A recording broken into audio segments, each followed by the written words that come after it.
And Or get it's the same thing with Guard and Reserve, same process. So I went through it, found a unit that was going to take me out of St. Louis, and um, So would you have just commuted from Seattle to St. Louis for this type of job? yep, yeah, and they were good with rather than doing 1 week a month, 2 weeks a year. It was still the 2 weeks a year, but it was 4 days every 2 months. So I was able to Yeah, and I've heard compound of it. other people doing that, that they are flexible a lot that way. Because I don't think a lot of people realize that. I mean, a joy of the guard is that you kind of get to pick where you live, but like a lot of people don't actually live where their unit is. Yeah, Yeah. yeah. So I we go through the process, and I get a letter back from Reserve Medical saying that I am unfit for duty. And that was all the information. Okay. And for reserve medical, meaning was this like National Guard Bureau or how what was the level No, of it the was like it was like MEPS for the reserves, for the Air Force reserves. so because I thought like isn't it all just consolidated now? Everything's MEPS. I It might be. I don't remember. I'm not super familiar with that. All I had was this letter from a doctor at AFP. It was either AFPC or something like that. I don't even remember nowadays. And it I just mean, because I said, mean, what I mean, this has been a while. What year was this for time frame? this would have been like late 2018, early 2019. Okay. Yeah. Um, because I started the process of getting out a year prior to my separation in July of 2019. Okay.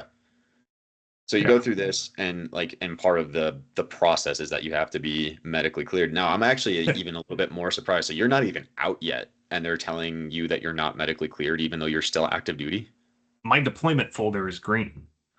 I could deploy. I am deployment ready medically, and they are telling me that I am unfit for duty. And they don't even say why, just No, denied. it was just denied. Um, so I took it to my recruiter, and I Okay. took my entire medical packet from the day I in processed with the Air Force Academy to today, and I handed it to the chief flight surgeon, the boss at Canon, and was like, "Can you look through this and tell me why I could possibly Be be denied. unfit for duty from the reserves?" Because I knew the response letter was going to take forever. So Yeah. And my everything does. Unfortunately, I feel like timelines just get longer and longer with the bureaucracy. yeah, so my recruiter sends an email back, and I send a letter saying I need more explanation. I'm deployment ready. I I've never even been on a medical review board. I like I don't even have Did a you even failed have, did PT you even have, test. right? Did you even have an injury, anything like that? At this point, I had started to kind of set myself up for the transition out, and I had sought therapy, physical therapy for my neck. Okay. Um, Which which, explain but I that. was Explain to the audience how tall you are. yeah, so I'm 6'4" in a tiny little plane. If you look up a picture of a U-28 or a Pilatus PC-12, it's tiny. And so yeah, I've got 1,600 hours crammed into a tin can that I'm too big for, and it Yeah, screwed up my neck. what was your typical seating posture in the U-28? This, So in a very uncomfortable chair. So so yeah, I could say yeah, you might actually have some neck issues from that. yeah, And even then, but like um, not irrecoverable neck issues, but it's like, hey, let's actually work on that. Let's do some physical therapy. Let's get some yeah, yeah, and it was completely manageable with regular care. So it's right. not like, Regular and care, even yeah, some TLC, yeah. yeah. Um, So we get the response letter back, and it's because when I was going through CISO school, their policy at the time was that if you get actively airsick 3 times, you have to go to the Barony chair. The Barony chair is this medieval torture device where it's just a seat that they buckle you into on ball bearings, and it just spins you around. And they have you put your head in different positions to that are oriented with your vestibular tubes in your ear, and they purposefully make you dizzy, airsick, you kind of screw with your vestibular tubes so that you can learn how to fight the nausea. Wow. So wait, you went through that? Yep. That sounds pretty miserable. Yeah, it was. And it didn't really help. I still got airsick.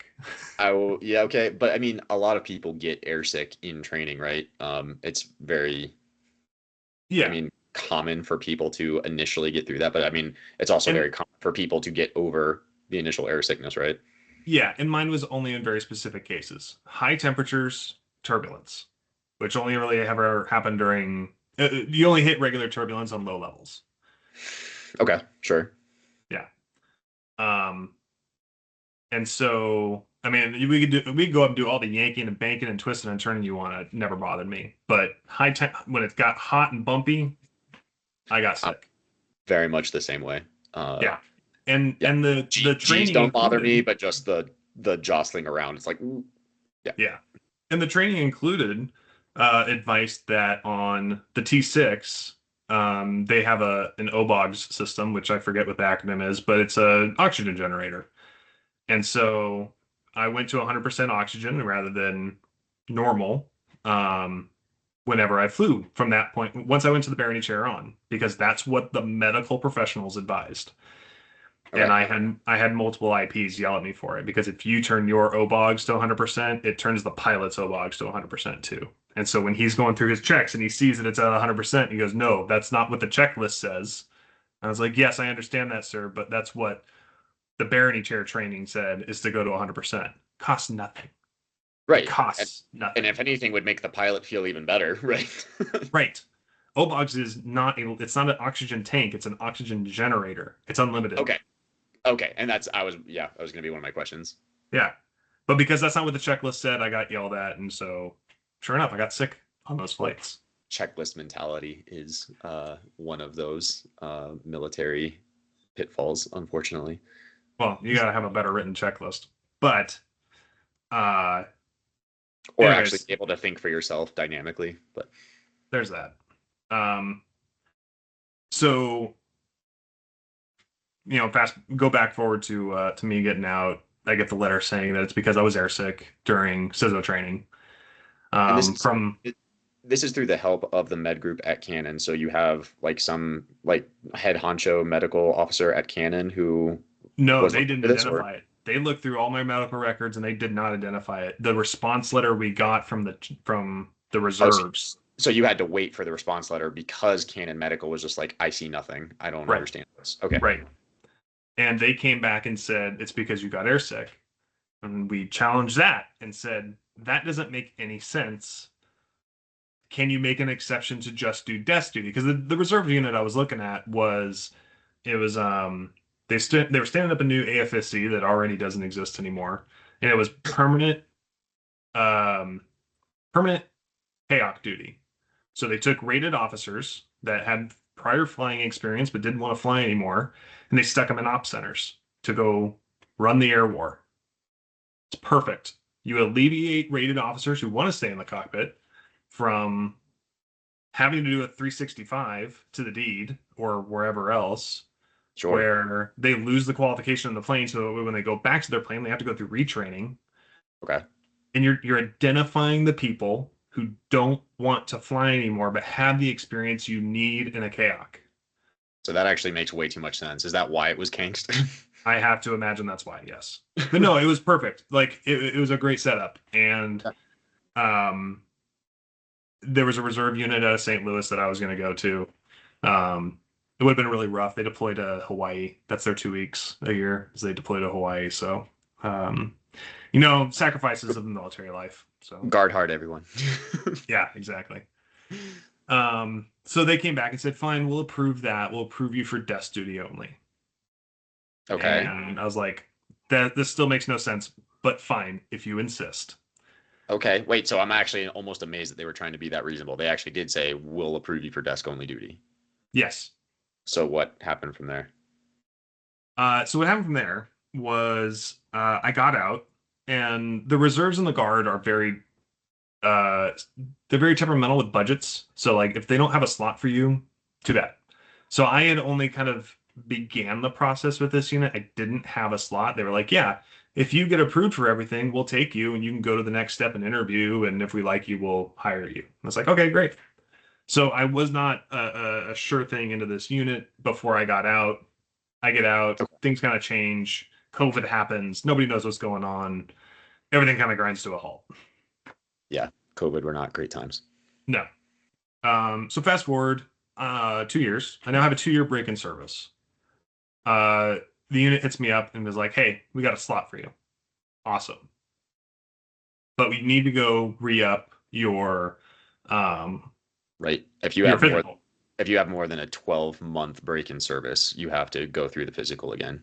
Right. I learned that through my own process. Like if you separate and you go back in within 12 months, it's you're current on your old medical. Yeah. Yeah.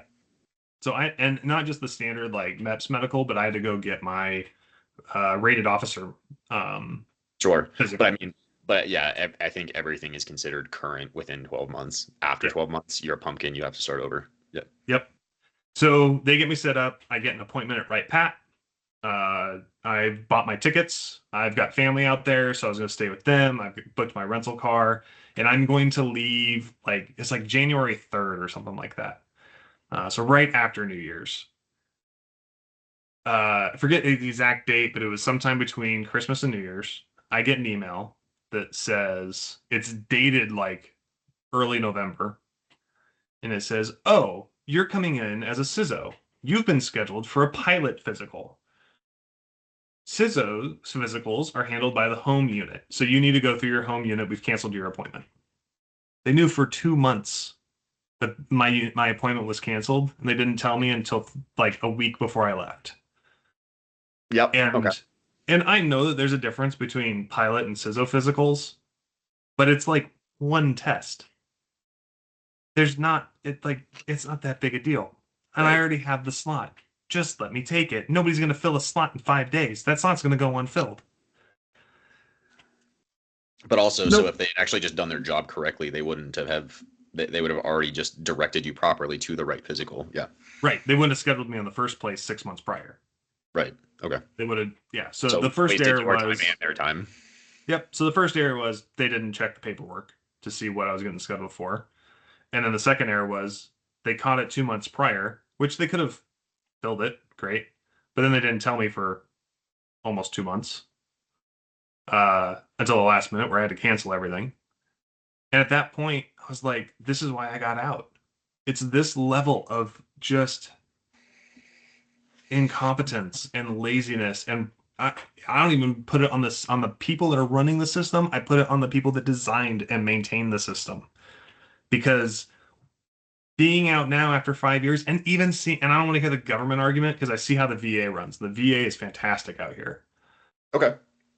Good to hear. So I won't even entertain it's a government. Oh, that's just a government problem. No, it's not. No, I hate that. I that's such a cop out. I've heard so many times, especially when I was trying to go Army Guard. It's just like it's the Army, William. I'm like, that means they have a right to be stupid. Like Right, you're just lowering expectations that far, where you just expect things to not make sense, right, and then you wonder why they don't make sense and why that's just a continual loop.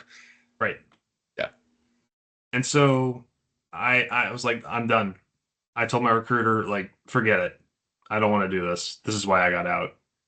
And he's like, From them saying like, hey, you can't come do this physical. You were tired of jumping through hoops at that point. yeah. And not even at that point. It was, the 14 years prior to that where I was just like, I don't want to do this. Yeah. It's just so So many you hoops to jump through, so many redundancies, so many inefficiencies. And that's why I laugh just so hard when people tell me that the military is a meritocracy. No, it's not. It's a bureaucracy. yes, Like, 100%. do you know how rigorous of a board I had to go through to make second lieutenant? None. Well, It was time in service. well, second lieutenant was the Air Force Academy. Oh, sorry, first lieutenant. You're right. To get Right, promoted yeah. out of second lieutenant.